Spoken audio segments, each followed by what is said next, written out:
Look at all these ads. What's going on? All right, let's refresh, make sure we're live, make sure everything's going right. I hope you guys are doing well. More ads, close them down. We're going to answer some questions today. I'm jumping on just to answer some quick questions, but we're going to first we're going to get the social media out. Okay, so let's get that out. Tweet that, and then I'm going to fire it off from my Twitch account. One moment. This is... Sorry, I'm not looking at you guys, but I'm going to be with you in a moment, just getting the social media out. Let's see what's going on here. Oh, you know, I got to start some stuff up too. Because we're going to be giving away a pack of Ultimate Masters. And so I want to get that ready as well. Let me jump into the chat. Okay. All right. Let's get started. So we got asked a question on Twitter today, and I'll read the question to you. The question is, oh man, there's so much Twitter happening. Here we go. Magic Peeps. Magic Peeps, are there any good guides to getting started selling on TCGPlayer? Simple stuff like cheapest way to ship and other pitfalls. I feel like Medina might have some resources. Okay, so as you guys might know, might not know, I'm a TCG seller, right? So I sell cards on TCGPlayer and other platforms. So not only TCGPlayer, eBay, Facebook, you know, Twitter, wherever you could sell cards, I sell cards there. So this question is a common kind of question. What should I know? Okay, what should I know when I'm starting to sell cards? And it's a big question because it's not. I asked Luke. Luke is the one who asked these questions. So I'm doing this for Luke. Luke, this stream is for you. So I asked Luke, hey, can you narrow it down? What specific questions do you have? So he gave me some specific questions, but before we jump into the specific questions that he has, we're going to talk about general buying and selling of Magic cards. Okay, so the first thing I want to say about buying and selling of Magic cards is it's not as good or as lucrative as it might look. Okay, so that's the first thing I want to say. Anybody who's getting into buying or selling Magic cards should know that, hey, it looks a certain way, but it's not always that way. Okay, so if somebody comes to me and says, Jonathan, I want to sell some cards, I'm going to sell you this Life from the Loam. Okay, so let's say, hey, we're going to look at Life from the Loam here. Let's just go. I don't want to see this whole picture listing, so let's see if we can. Let's just look at Life from the Loam. Life from the Loam. Okay, so we're looking that up. Get that fired off. Okay, so let's say they say I have an Ultimate Masters Life from the Loam that I want to sell you. Okay, and I might tell that person, hey, yeah, Life from the Loam is worth. I mean, what I'll buy a Life from the Loam for is maybe $5.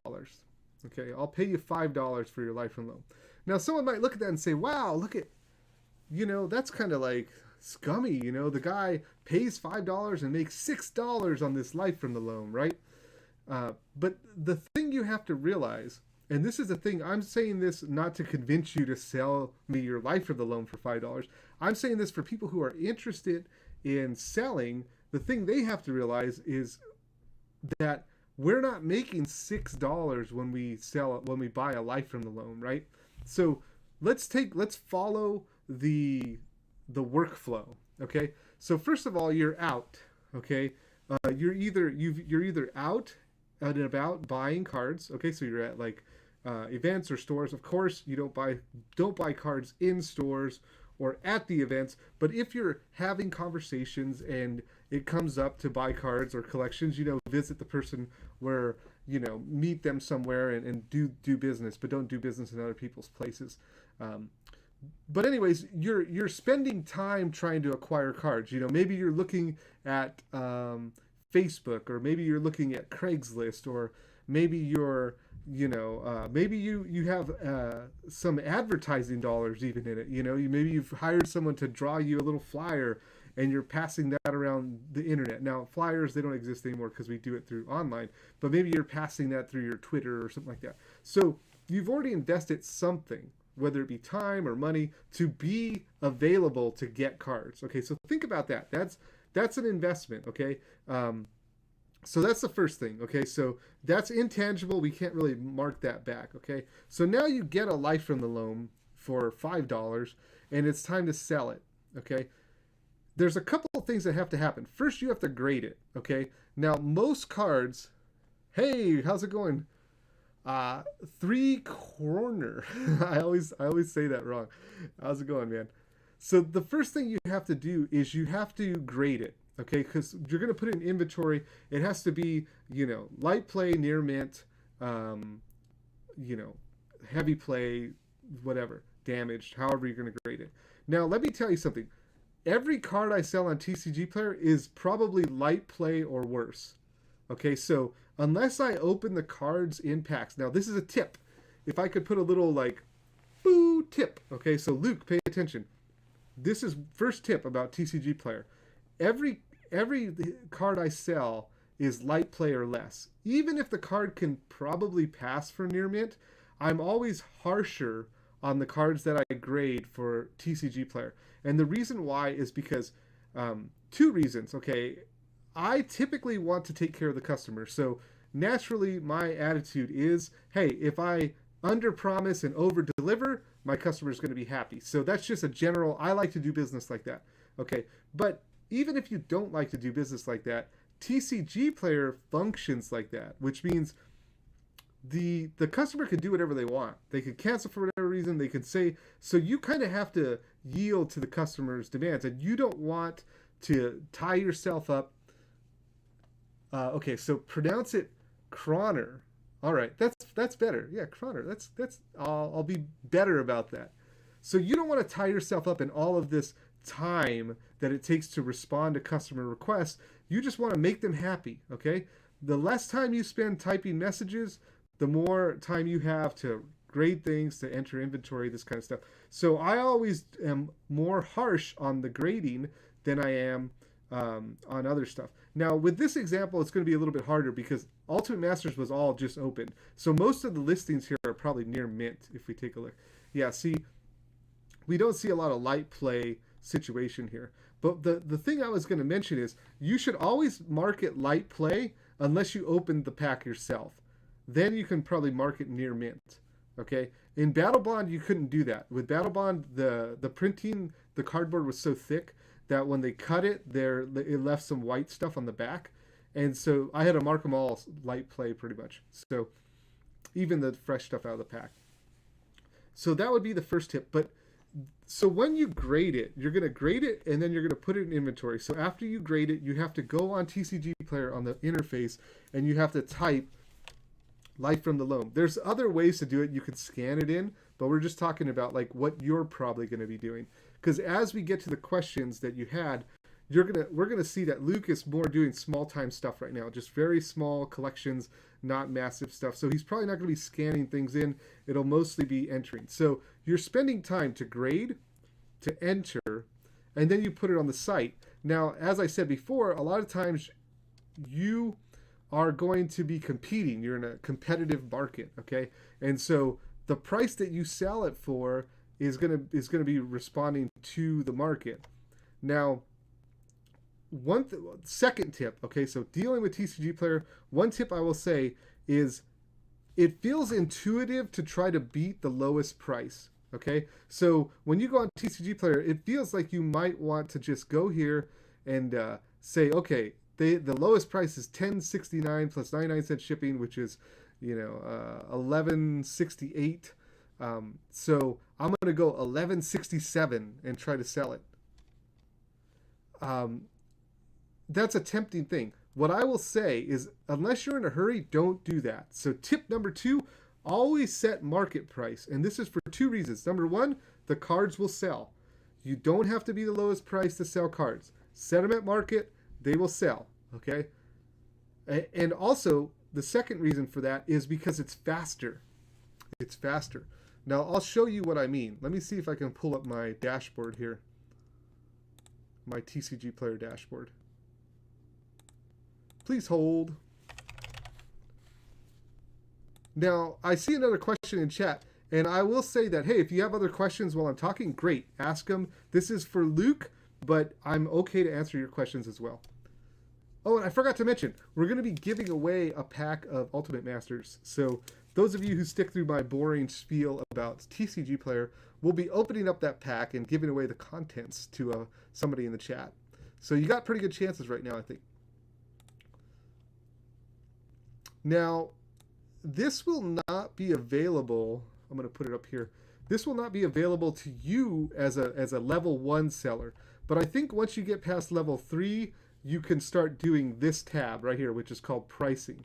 Okay, so the pricing tab is where you set everything to market price. And so the second reason you set everything to market price, the first reason is because they will sell. Don't worry, you don't have to go to the lowest price. Second reason is because it's fast. If you go here and you say, I'm going to go my catalog only, I only do in-stock items because that gives me a visual representation of what I sold the card at last. So like all my out-of-stock stuff, if it's sold, then when I go and look at the price, I can see what the price was when I last sold it. So there's that. And then I like to say listings without pictures because a lot of times I'll list something with a picture, which is something like an unlimited card or like a foil. And I don't want to mess with that price. That price, I set it for a reason. That's the market price that I want. That's the price I want for it. So I'll say listings without pictures, and then I'll apply the filters. Okay. What this is going to do, it's going to search for all the cards that fall into this category. Okay. And when it searches for it, I'll show you how to set the market price. The next thing you do, you see all the cards here. And then the next thing you can do is just say market pricing tool. And you say my search results, not this page. This page will only do the ones on this page. My search results will do all of the cards in your inventory. Based on that search, it'll set them all to market price. And see how fast it is. Boom, prices are updated. Okay, let me go to the chat for some questions, and then we'll continue. So don't forget. Tip number 1. Everything is light play or less unless you open it in a pack. Tip number 2, use market prices. Okay. Hey Medina, do you understand online evaluation? With the current MTGO economy collapse, would it be a good time to invest, or is it going to tank even more? We'll talk about that in a minute. Let me get to the market price question, and then we'll talk about the online situation. Do you recommend using market prices also to someone who's just starting out? My inclination would be to start with lower prices as a beginner. Okay, so it is, when you're dealing with TCGPlayer, it's a different animal. Okay, so traditional business says this. Okay, you need to build a tribe to build your brand. That's the traditional business model. What that means is that, hey, I'm going to start a store. I'm going to start a web store. Well, I need to convince people to buy cards from my web store. How do I do that? Lower prices. If I undercut everybody, then people will have no choice but to consider me by buying my cards for low prices. And when they do that, I'll have the opportunity to wow them and give them really good service, and then maybe convert them into a loyal buyer. Okay, that's kind of like a traditional, sense to like building a brand, building a card store, this kind of stuff. Now, with TCGPlayer, that doesn't matter because you are faceless on TCGPlayer. Nobody cares who you are. What they care about is if you have a card, if this is the card, boom, you can see like the big highlight is Life from the Loam, Ultimate Masters. It's not this person. Like, you don't even see, you see the price here before you see the name of the company, right? And so the name of the company doesn't matter really that much on TCGPlayer. And so what will happen is these people will add a bunch of cards to their cart, and then they will go to a optimization setting. So they'll optimize their cart, and typically what will happen is that's where the market price stuff will sell because the optimization will take care of you. Other scenarios where it happens is people put the lowest card, but there's a lot of traffic on TCGPlayer, so that lowest card gets bought, and then the next buyer will hit the next lowest, and then the next lowest until it hits market, and then it will sell. So it'll take a little bit longer to sell at market, but it will sell because those lower ones will get chopped up, right? And then what will happen is the market price will adjust to meet that low until it meets a nice place, and then it'll stay, push back, or push higher because like the market's getting bought so much that it'll push like this. So I hope that makes sense. I would still say, as a new person, do market pricing. It's faster, and it's well, of course, when you're low. Okay, when you start, and I guess we should address this next. This will be the next thing we address. When you start out, you can only sell so many cards, and you can only sell up to so much value. Okay, so really the used market price thing is, I mean to do that as soon as you can. Okay, even if you're new, as soon as you can do that, do what I showed you with the setting everything to market price. Before that, you'll probably be listing like 10 or 15 cards on TCGPlayer that are above a certain amount, and we'll talk about that in a second.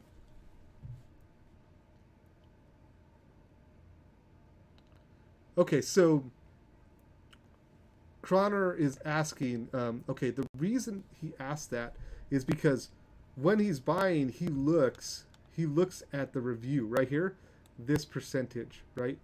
And then he says, well, this person has all these sales, where look at, we have Force of Will Gaming, which has only 40 sales, right? And 95% feedback, which probably means they only got like one slightly low feedback, but it really affects their percentage because they have so low sales, right? So what you're saying is that, you know, you look at this rating, and the typically the people who have lower, like who are new, have the lowest card. And that's just because of two things. That's number one, what we're going to talk about in a second, where you're only listing like 10 cards. And so you want to sell that stuff fast. And I'll explain why in a second. But also it's just knowledge, okay? People don't know to set to market price when they first start. And so they don't put it there, okay? And it does affect, I think the rating does affect to some degree who's buying what, but I think the cart optimizer has much more pull over the rating system as to what to put, you know. So let's talk about this other thing, and then we'll go to the MTGO, because this other thing is kind of like leaning on the stuff we're talking about. Now, when you first start with TCG, I think you can only list something like 10 cards or only some amount of money in cards. You can't list a card over $100 and stuff like that. Now, you have to make, I think it's a handful of sales before you move to the next thing. So like when you're in level 1 through 3, the goal of TCGPlayer is just one thing: get to level 4. You just want to get to the place where you can do free shipping and do market price and all that stuff. So the goal is to get there as fast as possible. So you'll see a lot of these new sellers just putting stuff up really low. Now, what I recommend is you should always put, okay, so because the goal is to go faster, TCGPlayer will recognize your order as soon as it's marked delivered if you use tracking, okay? So if you use tracking, TCGPlayer will recognize that your situation was delivered, okay?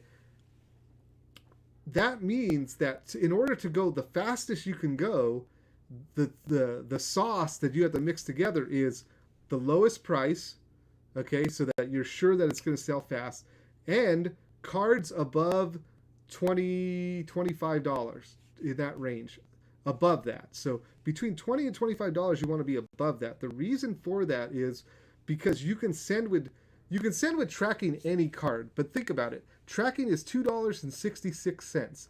Okay, so if you send a $10 card with tracking, then you've taken $2.66 out of the $10, which I think is $7.33. But let me pull up a calculator so I'm not sounding like an idiot. I also can't pull up my calculator. Help me. Okay, I don't know what's going on with my computer. I can't pull up a calculator, so can I do it here? No.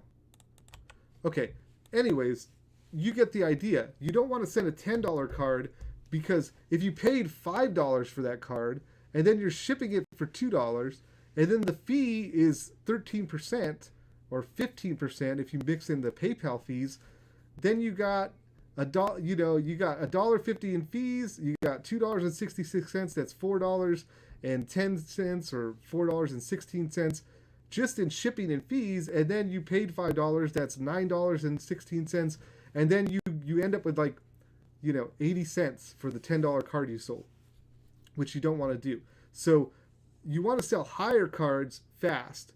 Okay, that's the whole idea for step 1 to step 3, or rank 1 to rank 3. I don't know what it's called. Level 1 to level 3.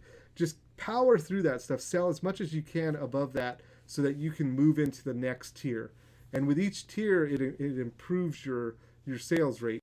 Once you get to 4, what I would say is do free shipping and then do market price on everything. And then you're just kind of in that pattern where you're just flowing straight, So let's talk about MTGO. We'll take a little break. We'll talk about the Magic market online, and then we'll get back to the TCGPlayer stuff and kind of talk a little bit more about starting out and answer the questions that Luke had, the specific questions. Okay, so let's talk about the economy. The reason MTGO collapsed, okay? First of all, if you look at MTGO like a table, and it has these legs, right? There were legs getting kind of knocked out of MTGO from the very beginning. And what the very beginning of Arena, okay, is what I'll say. So what happened is when Arena started to show its head, it started to become clear that Arena was going to be something different than MTGO.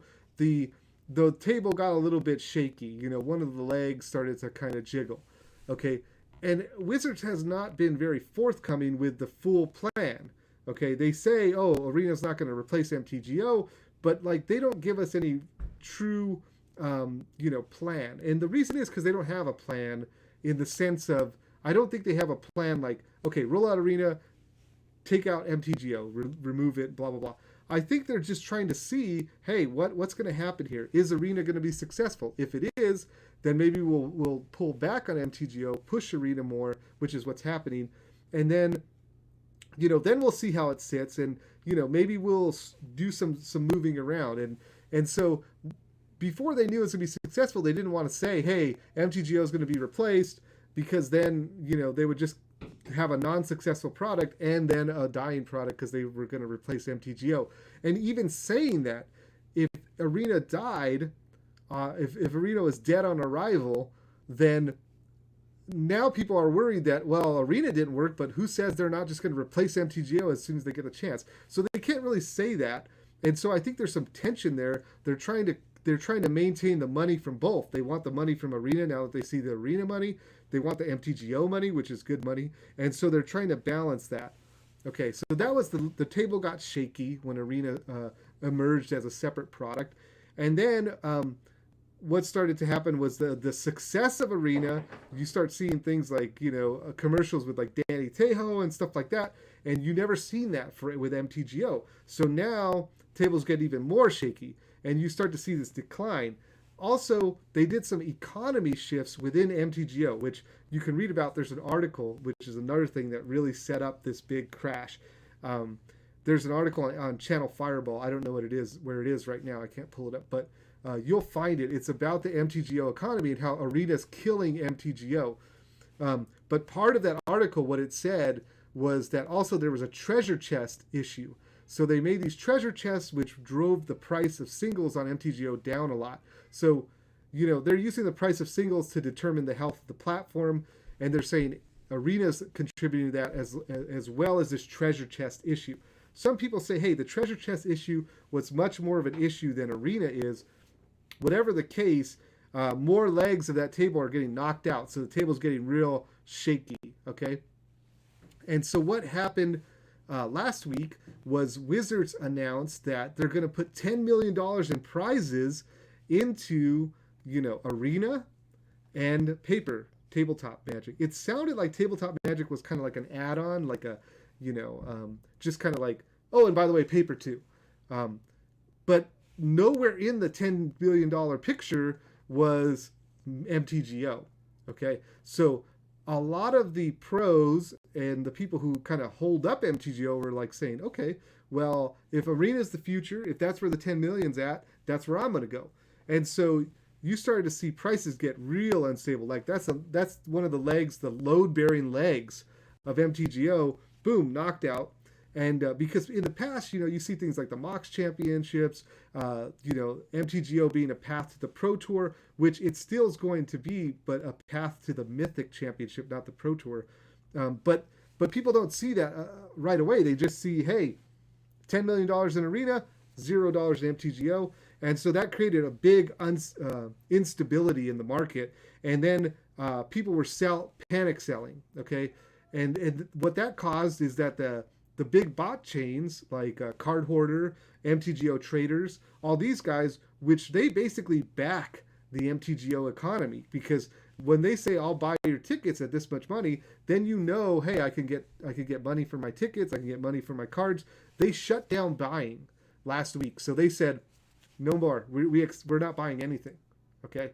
And the people who were buying tickets at like 29 cents, and so obviously the panic was exacerbated by this situation. Not that they didn't have a choice, in my opinion, because they were getting flooded with sales. People were trying to sell out, panicking, and they need to also understand what's the future of MTGO. They don't have any extra special information that we don't, and so they're like, hey, whoa, let's not just give all the money away here. Let's figure out what's going on first. So they stopped the buying, which increased panic because people then are stuck, and they're like, oh no, what can I do? I can't get out. And so that's what happened with the market. Now, the time to invest would have been right there. Okay? It would have been right there because things had fallen so low and people were so worried. Okay? Now, Wizards made an announcement on their Twitter, hey, MTGO is still a path to the Mythic Championship. MTGO is still planned for the future. Don't worry. And then today you started to see people, buyers kind of re-emerge in the market. Okay, we're buying, but we're buying cautiously. So now that that's happening, you start to see a little more confidence and the price is going back up a bit. It hasn't come all the way back up. So I think the time to invest would have been there. And the question is, should you invest there? I don't know. Now, I tried to, because I was trying to buy tickets there, because I'm like, I don't know, man. This looks like an opportunity. I would like to play on MTGO, like vintage and stuff like that. So I think this is a good time to buy some tickets and maybe get a vintage deck. And then, hey, if the whole platform dies, at least I played vintage for a couple years or a year before it happened, right? It's kind of like, if I take all the money that I spent at the movies for that year, and then I compare it to the vintage deck I bought, and I get 0 out of both, okay, whatever. And so I think you have to look at a lot of investments. You should look at, hey, is it okay to lose the amount that I'm putting in? Especially stuff like MTGO. I'm not like super convinced about the future of MTGO. I don't know what that looks like. That's really my trouble with it. What does it look like? Arena future looks very clear. Esports, drawing new players, Hearthstone-esque, special formats, probably even special releases, of Magic sets that aren't in paper. It might even look a little bit divergent. There's so many possibilities for Arena. Now, MTGO, what does that look like? I don't know. And so I can't tell you with any certainty that now it's time to buy. You can still buy in pretty cheap right now. I priced a set of Power today. It was about $55 to get a set of Power 9 on MTGO. And so in the end, I decided not to buy it because I don't have a lot of time anyways, so I'm not sure I would get the value out of playing vintage on MTGO. I might play it like once or twice a month, and I would probably just go with Mana Traders at that point or something like that. And so Yeah, you read that it's a good time to get into Legacy on MTGO.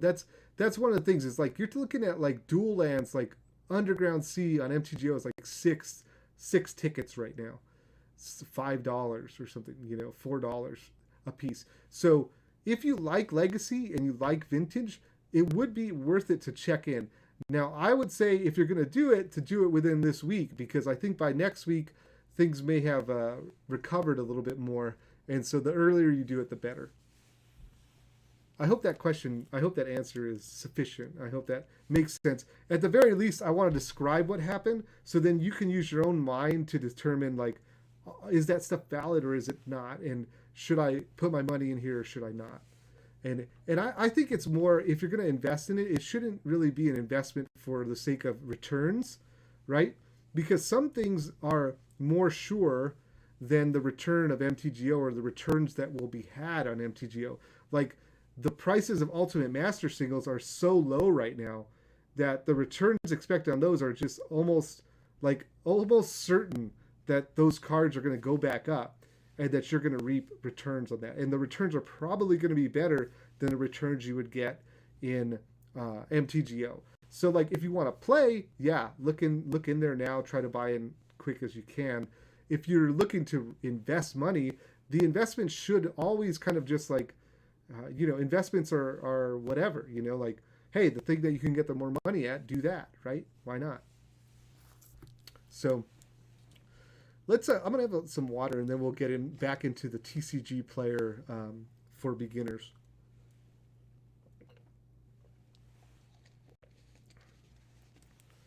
So, so what I was saying was getting to level 4, and getting to that place where you're going to just kind of start to coast, right? And I talked about the different things, setting your condition to light play unless you open in a pack. Number 2, always use market price. Now that's for after you get to level 4. And then I talked about how to jump, right? How to jump fast from level 1 to level 4. Sell stuff cheap, sell it with tracking, and try to keep your cards above $20 to $25 so that the tracking can be rolled in. Now, one thing that I didn't mention about that, which a new person might need to know, is that when you start, your shipping's like $2.99, which what that means is you don't get to charge the lowest price and then $2.99 in shipping. Your price has to be the lowest with the $2.99 in shipping. So essentially, you're losing $3 per card. Okay. Now, if you sell one card, you don't lose the $3 because let's say you have let's put a Snapcaster. Let's see what the price of Snapcaster is. This is important. I did this kind of training with somebody just the other day, and they did not realize this. Even though I tried to mention it to them, for some reason they didn't realize what would happen, and they really got hosed on this. So listen close, Luke. This is really important. So let's say you have a Snapcaster mage, and here we are. Here's a good example. Market price is $51, right? But the lowest is $47, or here we go, $50 for a near mint one. So it's $2 or $1 less.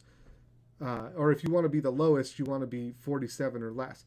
Now, if you have a Snapcaster mage and you say you want to beat this lightly played price, what you're going to have to do is, since your shipping is going to be $2.99 or $3.99, whatever it is, whatever they force you to do, you have to be that less than this. So say you put a Snapcaster mage up at $43.79 with the $4 in shipping, that'll take you right up to the lowest price. Now it would have to be $43.78 so you can beat it, right? And there's no need to beat it by like 5 cents. Just beat it by a penny. It doesn't matter if you beat it by 1 penny or by 10 cents. You're still going to be at the top, and that's what you want, okay? So beat it by a penny. And then what you have to be careful of, let's say that you list 4 Snapcaster mages at the $43. Well, then someone's going to say, I'll take the playset and I'll save $12 or I'll save $16, right?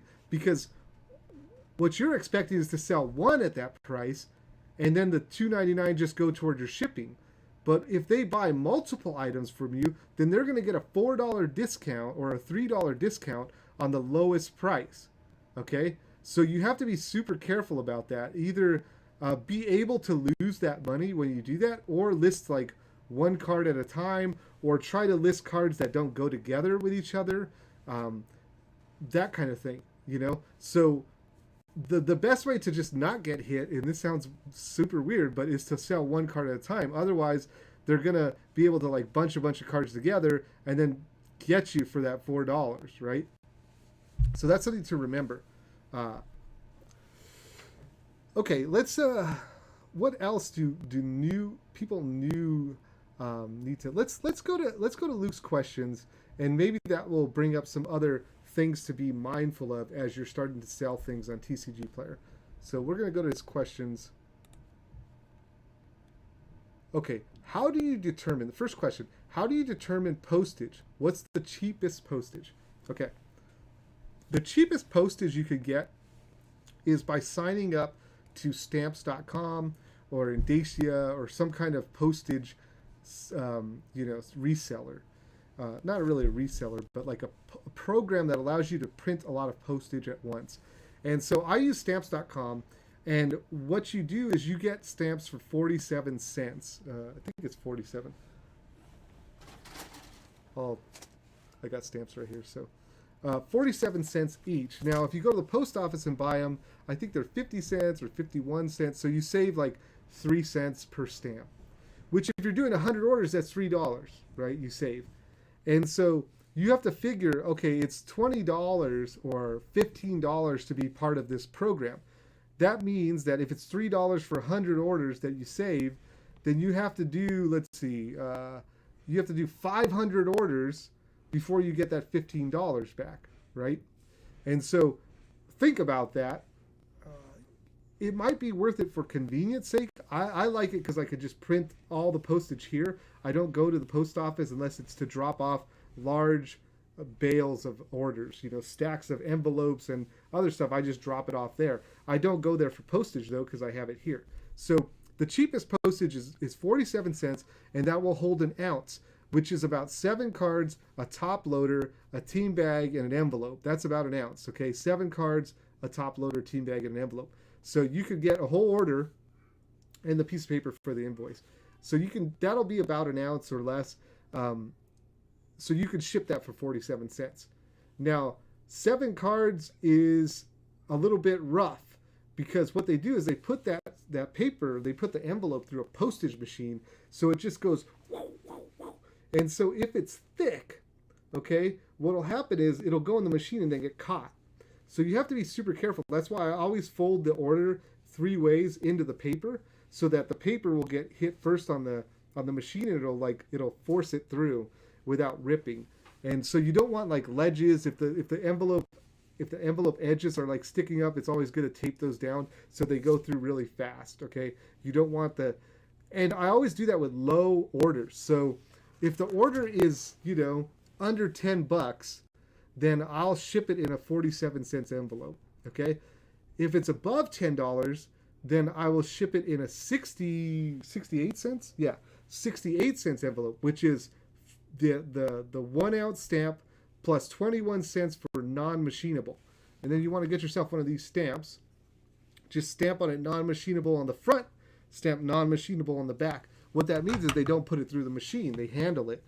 And so then you don't have to worry about it ripping, right? So when you go above those cards, the 7 cards, or if you have something like a $10 card that you don't really want to send to the machine, even though it could go through, you can put that on there. That's like an extra level of care.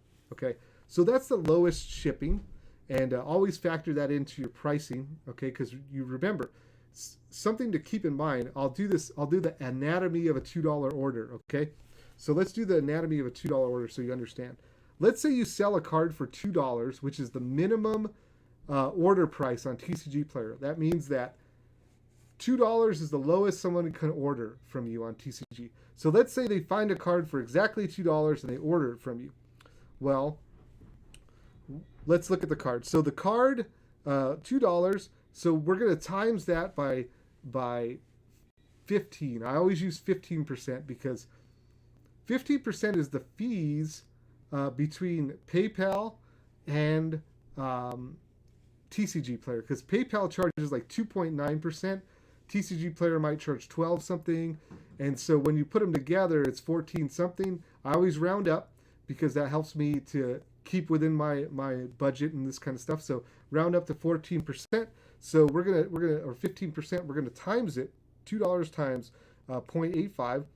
So you're left with $1.70. Okay. So you say, hey, after fees, I sold that card for $1.70. Wrong. Okay. Because don't forget, we have to ship that card. And also, here's the thing that people don't realize. Every time you use a credit card processor or a TCG or PayPal, they charge you 30 cents to use it. Okay, so to walk in the door, it's 30 cents. Then the fees. Okay, so then we have to minus 30 cents. Okay, so 140. Okay, we didn't do too bad. $2 for 140. Oh, don't forget, you have to ship it. Okay, so then you got 47 cents for the envelope or for the stamp, right? So minus 47. 93 cents for a $2 card. Okay, now you guys might be thinking, I'm going to get a little bit meticulous here, but you have to count this because it's going to be hundreds of orders. So this is going to happen hundreds of times, okay? So the next thing you have to do is the top loader, right? Which is 3 or 4 cents, right? So we'll say minus 0.04 cents, right? And then you have to do the envelope itself, the penny sleeve, which is a penny, and maybe whatever else, the paper, the ink, this kind of stuff. Okay, but even without that stuff, you're at 89 cents on that $2 order. Okay, and then what did you pay for the card? Okay, we didn't even take out the cost. So did you pay $1 for the card? You said, hey, the card's $2 on TCG. I'll give you $1. That's 50%. Well, guess what, man? If you paid $1 for that, you're negative. You're negative 11 cents. Okay, so if you paid 50 cents, okay, minus 0.05, or whoops, that's 5 cents, minus 0.045, nope, that's wrong. Anyways, you get the point. I can't even do this. See how knowledgeable I am? No, but it's 85 cents and then, or 89 cents minus 50 cents, then you're left with 39 cents that you made on a $2 order. How long did it take you to ship it, to fold the envelope? Was it worth 39 cents? Okay, so think about that. That's another piece of information. So then when you move from $10 into, I think about $25 to $30 is when I start to consider shipping it with tracking. Okay, so tracking is $2.66 for up to 3 ounces. Okay, and then it goes higher after 3 ounces. 3 is the lowest you can do, and then the 3 is the most you can do before it jumps. Like in 4 ounces, it's like $2.77 or something like that. So everything fits in 3 ounces. You can put a bunch of cards in there. So there's not a lot of orders that are over 3 ounces. So $2.66 for the lowest ship tracked thing. And then when it goes over $200, I get signature confirmation, which is another $2 and something cents. I think it's $2 or it might be $5. I don't do signature confirmation a lot. I usually sell like high dollar cards to people I trust, so I might not get signature confirmation at that point. Okay, so that is the best. That's the cheapest postage, and that's how I determine what the postage is. It's based on price, because I figure, hey, if I lose an order under $10, I will replace it. I'm saving enough money to not track all of these orders that the replacement is worth. I replace less in money for those lost orders than I do by paying tracking on everything. Okay, so that's basically it. Is TCG Player the best platform to sell off small collections, mostly looking to more efficiently flip standard stuff into internal playables? We just talked about all the money, all the fees, the shipping, and all this stuff. I don't feel that, I feel like TCG Player is more like the wood chipper. That's what I call it. The bigger stuff I try to sell like on Facebook or Twitter, and then all the stuff that I have that's like 34 cents to, or 35 cents up to, $5. I might just put that all on TCGPlayer and let TCGPlayer hack away at it, right? And on that stuff, usually I pay less because I know that that stuff's going into TCG. It's going to be subject to fees. It's going to be subject to fraud. It's going to be subject to all of these things that in the end, the net amount, it's going to be subject to extra work. I'm going to have to package, tons and tons of TCGPlayer orders for $2 and $2.50. And so I usually pay much lower on that stuff because of all of that work that's involved and all of the return to try to get more out of the return. And so it depends on where your cards are at for prices, but it almost feels like, I like having the wood chipper to get rid of all that stuff because I'm buying lots of cards. And so if I can't list a bunch of $5 cards on Facebook, and so not without all the work that it takes. So yes, sorry to interrupt, but yes, Chronor, you cannot use free shipping until you get to level 4. So that's just the way they do it. So yeah, it's kind of weird. So yeah, so is it the best place? I think for small collections, it's not the best because you have to do a lot of work to get to level 4, where it's actually works pretty well to sell collections through, and you don't really have the inventory to go through that always, or it might be slower. So the best thing to do with small collections might be to just sell the big cards on Facebook and Twitter, and then sell the small cards to vendors. Just buy list those to the best buy list. That might be the best way to go about smaller collections that you do infrequently. When you're buying tons of cards always, like me, it's just better to throw to the wood chipper. Then also the other thing I can do is just have somebody come over to my house and like, hey man, can you help me with this stuff? We're going to sort all these cards. We're going to get them all listed on TCG, and then it's a residual income that just keeps coming in. And so if you don't have the inventory for that, it's not the best. So I would say explore the options for selling and look at creative ways to sell. It doesn't have to be through a platform like eBay or TCGPlayer. Another thing I will mention is that eBay, you get more money for your cards. So eBay has earned the reputation of being cheapest, but that means that you could just list a card at retail price and usually get Star City price on in-demand cards on eBay. And your feedback matters so much more on eBay and other things. So you have more control of your brand on eBay than you do on TCGPlayer. So, I could talk about the differences, until I'm blue in the face, but there are key differences between eBay and TCGPlayer that makes it so that a lot of times you get more profit from eBay than you do TCG. But eBay is more labor intensive because you have to have a picture. So you have to take the picture and then put it up, and you have to manage the listing separately. It's not like TCGPlayer where you could just, pound in a bunch of inventory. So there's like pros and cons to each. Okay, let's look at your other question here.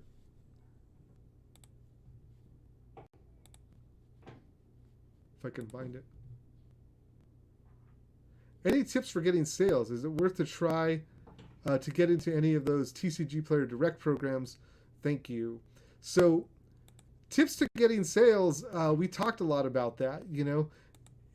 The problem is you don't have a lot of widgets on TCGPlayer to get sales. Things you can do is take pictures, because pictures are not, people don't use pictures a lot on TCG, but you can take pictures of your cards, and then people feel more warm and fuzzy about buying your card. Now, if you're the lowest priced or close to the lowest priced, and you have a picture, then you will sell the card much faster.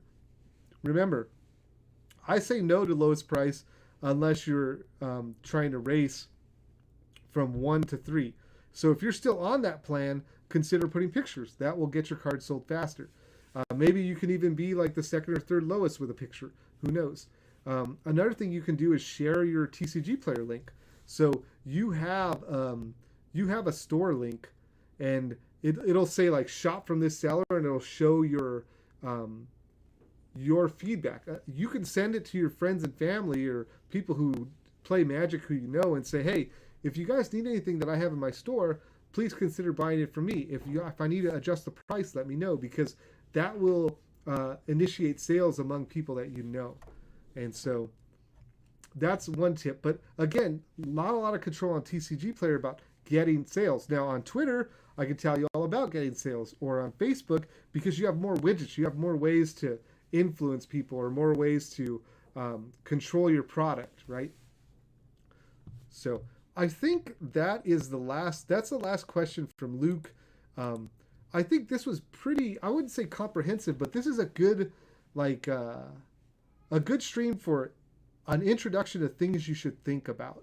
Okay, so hopefully listening to the stream, it gets your mind thinking like a vendor, and the stuff that you have to do to accomplish your goals. If you want to go from like standard playable cards into modern, into eternal cards, there's going to be some work involved in trading as well, because you might want to trade for cards that are going to sell easier on TCG or sell easier on Twitter or Facebook or eBay, and not the cards that you have. So there may be some exchanging that needs to happen of your stock.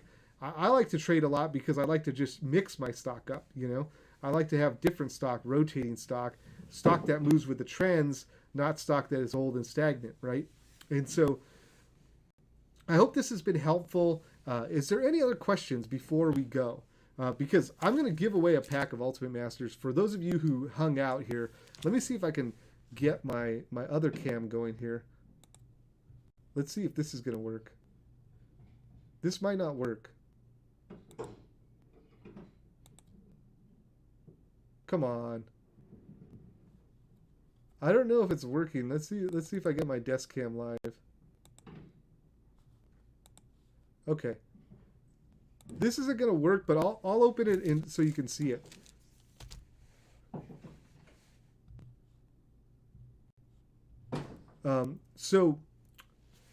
So yeah, this is the end of the stream, unless there's other questions. So I'll give you guys a couple of minutes while we're opening this pack and stuff. I will answer any questions that come in, and then we're gonna close up the stream. So I got other work and stuff I can do. Let me answer this question here. Briefcase Taco just showed up. Welcome to the stream, by the way. Just got here. You can't lowball your price on TCGPlayer? Question mark. Like a $30 Snapcaster Mage, is it fixed? I don't understand what that means. What do you mean you can't lowball your price? So you can put a $30 Snapcaster Mage if you want. Yeah, it'll sell instantly. There's just no reason to do that, because you could probably sell it to a buy list for that much. So, you know, you could do that. I just don't know why you would. Why would you do that? That's the question. You know. Or maybe I'm misunderstanding your question. If I am, let me know.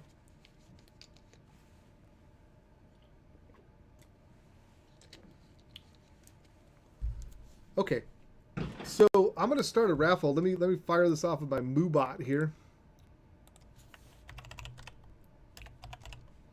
MooBot. Okay, so we want to go down to raffles. We're going to close whatever raffle it is. We reset. Yep, reset. Raffle's open. So exclamation point raffle in the chat. Only do it once. So just hit exclamation point raffle.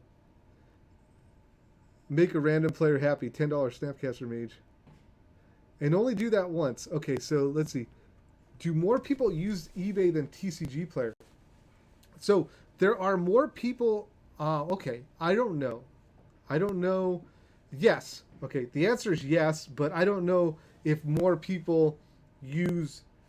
I don't know if more card player, like people shopping for cards, use eBay than TCGPlayer. Now, more people use eBay because it's more than just a collectible market. It's all across the board. So what you will pick up, and why you can get cards, why you can get retail for your cards, is sometimes you have moms shopping on eBay because they don't know about TCGPlayer, and their kids are going to be like, I want this card. I want a Snapcaster Mage, Mom. So she just goes there, looks for Snapcaster Mage, finds one that she feels is reasonable, and buys it. Okay? I had a lot of moms buying stuff for me, video games and stuff for their kids and stuff like that. So they don't really, you know, if it's in their budget and it's what their kid asked for, they're just going to buy it. They're not going to do the TCGPlayer thing where they look for the lowest price. And so if you have good ratings and you're like up there on eBay. That's why you'll get more for it. Okay? So before I pick the raffle, but she knows where to shop. Now, I don't mean I don't mean to classify all moms, by the way. I'm not just saying, hey, all the moms, dads do this too, and also some moms know exactly where to shop, so, or some wives know where to shop, I don't ask my wife for magic cards because, I don't really need any magic cards. First of all, I need less of them, but also like, it's just, I don't know, it's weird. I wouldn't want to tell her to go to these places. So I'm going to close up the raffle. Thank you for hanging out, by the way, guys. Much appreciated. So one moment here. Let's close this thing up. Okay, we're going to draw. All right, Briefcase Taco, you win. So congratulations. Now we're going to open this thing. The way this works is we're going to open this pack of Ultimate Masters. And I'm going to give you the money in it. Okay, so I'm going to send you the good stuff, but I'm not going to maybe send you the commons and stuff like that unless you need them. So let's open it up. Let's see what's inside. Pack is cracked. I've been wanting to open a pack. That's why I'm giving one away. I can't bring myself to open them because I have so many singles available and I don't need any more singles. But I do have a bunch of Ultimate Masters that I haven't opened. So I'm kind of like, ooh, I want to open a pack. So let's get down to the money here. We got a foil, what is it? Beckon Apparition. Who doesn't? Nobody. We got a mythic. It's a mythic. Oh, but it's a Platinum Empyrean. Wah, wah, wah. Okay, let's see. Not a lot in the uncommon slot. We just had some Ancestors Chosen, Rogue's Passage, Magma. And then we got a Frantic Search, which I will also send you because that's worth something. I don't think it's worth something, but it's good. I'll send you the Gurmag Angler as well. And the Faithless Looting, which you got in commons. The other stuff is going to end up in bulk, but not a bad haul. Not a bad haul. We did pretty well. We got a Faithless Looting, Gurmag Angler, Frantic Search, Platinum Empyrean, and a foil Beckon Apparition. So those, just send me your address in chat, and I will get that to you. I'll get it shipped out to you, and I will ship it in a 47-cent envelope because, I think that's under $10. Hey, that's like the beginning of a Death Shadow deck. Yeah, congratulations again, Briefcase Taco. Again, if you guys want me to stream, so if you have a question for me about this stuff, you want me to stream, if there's enough of content, then I'm happy to just jump on and stream your question. Okay, so I'm always happy to do that. Thank you for stopping by and watching. Have a wonderful day, and I'll see you in Twitter and in the multiverse. Bye-bye, guys.